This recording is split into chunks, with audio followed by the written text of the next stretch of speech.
რაოდენობამ გარკვეულად შეამცირა ტენდენცია გაჩნდა სიკვდილიანობის შემცირების. რაც შეეხება ჩვენთან სიტუაცია კვლავ დაძაბული რჩება. ყველა ინდიკატორი, რომელიც ეპიდსიტუაციას ახასიათებს, ანუ ახალ შემთხვევათა რაოდენობა, 100,000 მოსახლეზე, ინციდენტობა, ანუ დადებითობის მაჩვენებელი ბოლო 7 დღის, ბოლო 2 კვირის, რეპროდუქციის ინდექსი ერი, ყველაფერი ეს, რა თქმა უნდა, გაუარესებულია ივნისთან მიმართებაში. ხშირად სვავენ კითხვას და ვიცი დასვავთ კითხვას ეს მესამე ტალღაა, მეოთხე ტალღაა თუ რომელია.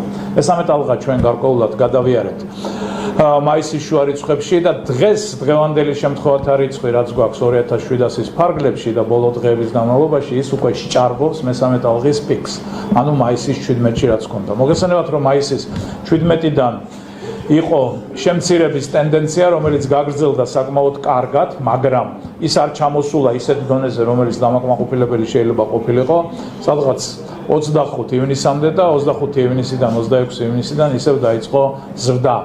ეს გამოწვეულია ბევრი ფაქტორით, რომელზედაც ჩვენ ხშირად ვსაუბრობთ და დღეს გვაქვს ისევ შეიძლება ვთქვათ მესამე ტალღის შემდგომი განვითარება, ანუ ზესვლა, ან თუ გინდათ დაარქვით მეოთხე ტალღის დასაწყისი. ამას დიდი მნიშვნელობა არ აქვს სახელს რას უწოდებთ. ფაქტია, რომ ეპიდსიტუაცია ქვეყანაში გაუარესებულია. თუმცა რასაც პროგნოზირებდით, იმაზე ოდნავ ბოლო 3 დღის განმავლობაში აბსოლუტურ რიცხვში კი იზრდება რაოდენობა, მაგრამ ტემპი ზრდისა ოდნავ შემცირებულია, რაც გარკვეულად გვაძლევს იმის საშუალებას, რომ ვიფიქროთ, რომ ჩვენ და იქ მე სწორედ ხელსმეტრიკის ინსტიტუტიც გვეუბნება, რომ ჩვენ ახლა გადავდივართ შემდგომ პიკს, რომელიც შეიძლება გაგრძელდეს კიდევ დაახლოებით 10 დღე, 2 კვირა და შემდეგ უნდა იყოს უკვე ქვესვლა, მაგრამ ნელი ტემპით. და აი ამ სწორედ რომ ეს შევაკავოთ, ერთადერთი გზა ამისი არის მასობრივი ვაქცინაცია, უფრო მეტად ინტენსიფიცირება ვაქცინაციის ტემპის ქვეყანაში და მეორე მხრივ განუხრელად დაცვა იმ ყველა რეკომენდაციის, რაზეც ხშირად ვსაუბრობთ და შეიძლება თავი მოგაწყინოთ. იქიდან ამ რეკომენდაციიდან, რასაც ვამბობთ ხოლმე, ყველაზე მნიშვნელოვანი მაინც ორია. ეს არის პირბადის ტარება ყველგან და მათ შორის გარე სივრცეებშიც, იქ სადაც არ იცვება დისტანცია. მოგესალმებით, რომ ეხლა მანდატორულია შიგნით, ანუ შიდა სივრცეებში და ეს არ იცვება და აუცილებელია მისი აღსრულება და გარე სივრცეებში, სადაც რამოდენიმე ადამიანი 5-ზე მეტი მაინც ერთად იკრიბება. განუხრელად ეს უნდა დავიცვათ, იმიტომ რომ პირბადაზე უკეთესი დამცველი საშუალება დღეს არ არის. განსაკუთრებით, როცა უკვე სხვადასხვა შტამები და იცით, მიკროსამყარო სერიოზულად ებრძვის მაკროსამყაროს, სულ და უფრო ხშირად ხდება მუტაციები, იქმნება ახალ-ახალი შტამები, რომელთაგანაც დაცვის ერთადერთი მთავარი საშუალება მაინც არის ეგრეთ წოდებული არაფარმაცევტული დაცვის საშუალებები. ამ შემთხვევაში პირბადე, დისტანცია და რაც ჩვენთან სამწუხაროდ არ იცვება. ყველაზე ძალიან ეს არის დიდი თავშეყრება. მოგაბეზრეთ, თავი ამაზე საუბრით, მაგრამ სხვა გამოსავალი არ არის. ყველა ეპიდაფეთქების ის კერა, რაც გვაქვს ქვეყანაში, იწყება და მთავარი ბუსტერი არის ეს დიდი თავშეყრება. იქნება ქორწილი ქელეხი, დიდი წვეულება, დაბადების დღე, გამოსაშვების აღამო, თუ კიდევ სხვა. ამიტომაც ახლა იცით, აი ჩვენ მაგალითს გაძლევთ, ჩვენთან რომ მობრძანდებით, ხო, ყველას გეუბნებით მოსაწვევზე, გუშინაც ქონდა ჰეპატიტის მსოფლიო დღეა რა, გუშინ წინ და გთხოვეთ, როცა დაიგზავნა, რომ მოვიდეს მხოლოდ 2-ჯერ აცრილი ადამიანი, ან მოსვლამდე გატესტილი ადამიანი თუ არა გაქვს საშუალება, ჩვენ გაძლევთ საშუალებას, რომ NCDC-ში მოსვლის წინ გაიტესტოთ მაშინვე სწრაფი ტესტით, რათა დაცული ვიყოთ მაქსიმალურად. ეს უნდა შემოვიდეს წესად. ნებისმიერი თავშეყრაზე სასურველი ეს კულტურის წესად უნდა იქცეს, რომ მივიდეს 2-ჯერ აცრილი ადამიანი. არ მივიდეს თუ ის აცრილი არ არის და დაპატიჟებულია. და ან მივიდეს ისე რომ წინასწარ გაიტესტოს. რაც შეეხება ახლა აცრებს. დღევანდელი დილით ქვეყანაში არის ჩატარებული, ეს ხშირად ეშლებათ და ამას ხაზი გაუსვით. 450,000 ადამიანი არ არის აცრილი ქვეყანაში. 450,000 აცრა ქვეყანაში ჩატარებული და აქედან 159,000 ადამიანი არის 2-ჯერადად, ანუ სრულად აცრილი. 1-ჯერ აცრილი არის 300,000-ზე მეტი. ამ დღეებში ჩვენ ბოლო 4 დღის განმავლობაში საშუალო დღიური აცრის მაჩვენებელი გვაქვს სადღაც 15,000-მდე, რაც კარგია, ანუ დაახლოებით 3-ჯერ მეტია ვიდრე გქონდა საშუალო ივნისში, უფრო მეტჯერ, 4-ჯერ მეტი, მაგრამ არ არის ის, რაც ჩვენ გვინდა. ჩვენ გვინდა, რომ იყოს საშუალო აგვისტოს განმავლობაში გქონდეს 20-25,000. დღეს საბჭოზე იყო ამაზე საუბარი. ყველა ერთად როგორმე უნდა შევეცადოთ, რომ 3 თვე აგვისტო, სექტემბერი და ოქტომბერი გქონდეს მაქსიმალური აცრების მაჩვენებელი. ეს ჩვენ დავყავით სამი მიზნით. საუკეთესო იქნება და იდეალური. თუ ჩვენ ყველა ერთად მილიონ აცრას გავაკეთებთ თითო თვეში, ანუ 3 მილიონს 3 თვეში. შევაკავებთ სრულად და გადავლახავთ სრულად ამ პანდემიის ყველა მაჩვენებელს. შემდეგი თქვათ სამიზნე გვაქვს 800,000 აცრა ყოველ თვეში, რომელიც ძალიან კარგი იქნება. მაშინ დღეში უნდა აცრათ 25-26,000 ადამიანი. და შემდეგ მესამე შედარებით მოგრძალებული, მაგრამ თუ ამასაც გავაკეთებთ ამ მოგრძალებულს, დამერწმუნეთ, რომ სერიოზულ შედეგებს მივიღებთ. ანუ ეს გახლავთ 600,000 აცრა, არა ადამიანი, 600,000 აცრა, ეს ნიშნავს 300,000 ადამიანის აცრას ყოველთვიურად. აი ამ 3 ძალიან აქტიური თვის განმავლობაში. იმიტომ რომ მე მოგეხსენებათ, ოქტომბრის შემდეგ იწყება ისევ ზედდება, შეიძლება იყოს სხვა რესპირაციული ვირუსების, ჩვენ აუცილებლად გრიპის საწინააღმდეგოდ ოქტომბერში მოსახლეობა უნდა ავცრათ ასე და ასე შემდეგ. ამიტომ ეს 3 თვე არის კრიტიკული, რომ თუ ჩვენ გვინდა რომ დავამარცხოთ ეპიდემია ქვეყანაში. ამიტომ ყველას გთხოვთ. დღეს არის საშუალება. ქვეყანაში დღეს მუშაობს 161 დაწესებულება აწარმოებს აცრებს 380 ამცრელი ბრიგადით. გუშინ ღამე დაემატა კიდე 26 ამცრელი ბრიგადა Pfizer-ზე. Pfizer-ზე ჩვენ მქონდა 128 ამცრელი ბრიგადა, დაემატა გუშინ კიდე 28 ბრიგადა, ძირითადად აჭარაში და რეგიონებში. ალბათ შეიძლება პორტალზე ნახეთ, გამოჩნდა დაახლოებით რომ მოვდიოდი 21,000 თავისუფალი ადგილი კიდე Pfizer-ზე. კიდე არის საშუალება ხვალ სერიოზული დოზები შემოვა ისევ Pfizer-ის ქვეყანაში, ანუ არის საშუალება დღეს დევს ქვეყანაში დაახლოებით დღეს ქვეყანაში დევს დაახლოებით 2 მილიონამდე დოზა სხვადასხვა ვაქცინის, 4 ვაქცინის, Pfizer-ი, AstraZeneca, Sinopharm-ი, Sinovac. სერიოზული მარაგია შექმნილი, რომ მოსახლეობა მასობრივად აიცრას და მასობრივ აცრაზე გადის დღეს ეპიდემიის ქვეყანაში დაძლევა. ამიტომ ყველას კიდევ ერთხელ გთხოვთ.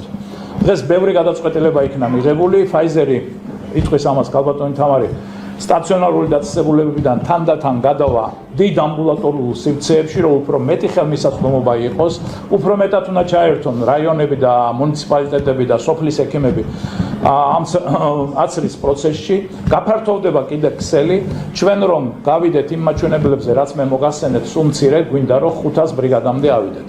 დღეს არის 261, ну 28 დაამატეთ, დღეს კიდე ეს არის სადღაც ესე იგი 290-მდე სრული ბრიგადა ქვეყანაში, რომელიც აწარმოებს აცრებს.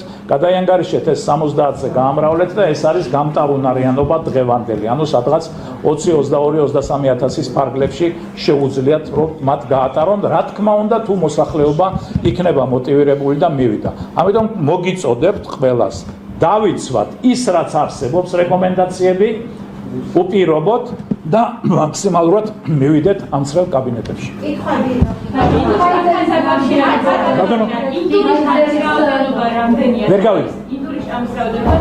დაახლოებით ჩვენ ახლა ვანგარიშობთ უკვე 40-დან 50%-ში ცირკულირებს დელტა შტამი.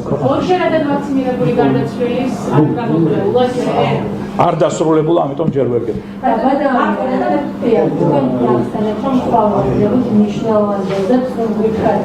და 168,000 დოზი.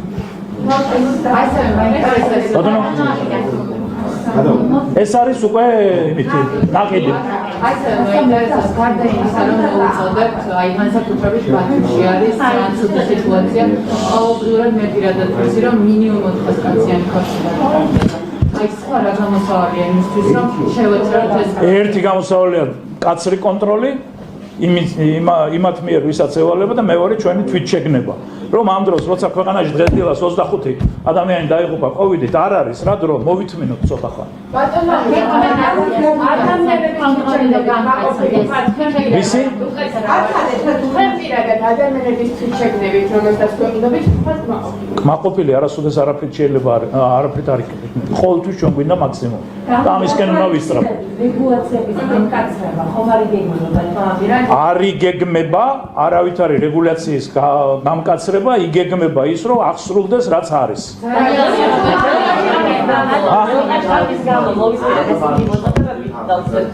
ვარაუდები, რომ შესაძლოა 60%, რომელიც გასწრილია დღეს რეგლის მიხედვით, არ იყოს საკმარისი წლის ბოლოს. ანუ შესაძლოა თუ არა, რომ 80%-მდე მართლაც საჭირო გახდეს ლოცვა მოსახლეობის დასწრული მოსახლეობის. რა თქმა უნდა, უკეთესი იქნება თუ 100% გვექნება მოცვა, მაგრამ 60% ეს არის მინიმალურად აუცილებელი რომ ავცრათ. გარდა ამისა, ეხლა ეს ყველაფერი ჯერ 60 ავცრათ და მე ვიფიქროთ 80-ს და 80, რაც მეტი იქნება აცრილი. რა თქმა უნდა, ეს კარგია. იცით რომ ჩვენ რუტინულ აცრებზე, მაგალითად, ტეტანუსზე, დიფთერიაზე, პოლიომიელიტზე და ასე შემდეგ 95%-ია აცრის სამიზნე. 95%-ზე მაღლა ვართ ყოველთვის და ამიტომ არის რომ არა გვაქვს პოლიომიელიტი, ამიტომ არის რომ დიფთერია შეიძლება იყოს 2 წელიწადში ერთი შემთხვევა ქვეყანაში, ამიტომ არის რომ არა გაქვს ბევრი სხვა ინფექცია. აქაც ეგრე იქნება 60 ეს გახლავთ ერთ-ერთი მინიმალური სამიზნე, რომელიც სერიოზულად შეაკავებს ინფექციას და სერიოზულად გადატეხავს წელში ეპიდემიას, მაგრამ რა თქმა უნდა, უკეთესი იქნება თუ 80 და 90% გვექნება აცრის მაჩვენება. გუშინ ბათუმში დაემატა კიდე 5 ადამიანი მიმართავ საშუალო დამწერილებს და ჯერ არ არის პოპულარული, ეხლა იყო საუბარი, ბათუმის აჭარის ჯანდაცვის მინისტრი იყო ჩართული, მაგრამ თანდათან იზრდება.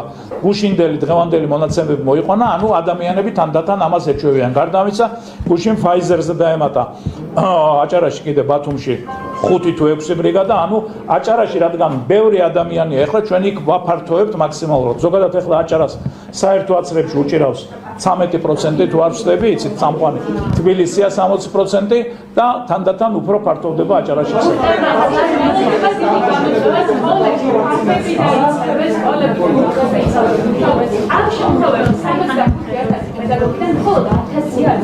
მეტია, არა, სწორი არა.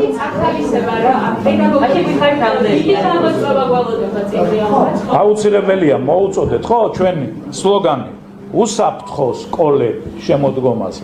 უსაფრთხო უნივერსიტეტები, რას ნიშნავს ეს?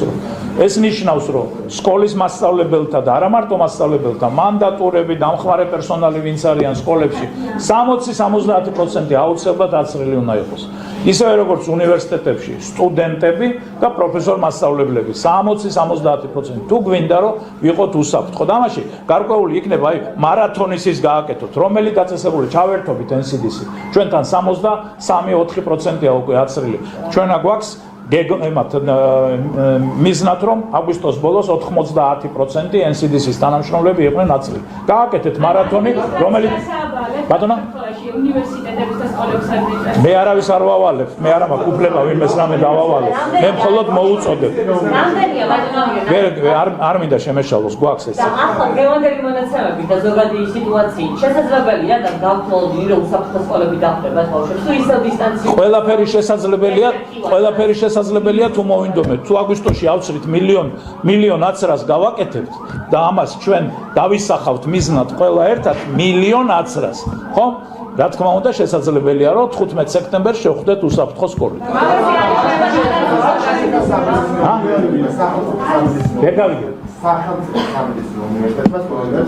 დაუგზავნა გარკვეული ინფორმაციები იმ შესახებ, რომ შემდგომი სასწავლო წლიდან სავალდებულო გახდება მათთვის ვაქცინაცია. წინააღმდეგ შემთხვევაში ისინი არ იქნებიან დაშოქებული აუდიტორიებში, ლაბორატორიებში და ასე შემდეგ. სახელმწიფო სამედიცინო უნივერსიტეტი არის ჩემი ალმა მატერი, სადაც მე ვისწავლე 6 წელიწადი და ვიმუშავე მე იქ დაახლოებით 25-30 წელიწადი.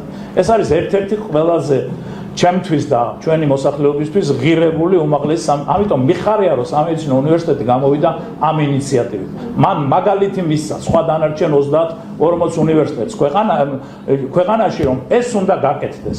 ამიტომ ჩვენ იქ ვინც იზრდებიან, მომავალი ჩემი კოლეგები არიან, ექიმები. ჩვენ უნდა გავითავისოთ პირველმა რომ ჩვენ უნდა ვიყოთ აცრილი. ამიტომ სამედიცინო უნივერსიტეტის მოწოდება, იქ ვიცი რამდენი წინააღმდეგობა იყო ამასთან დაკავშირებით.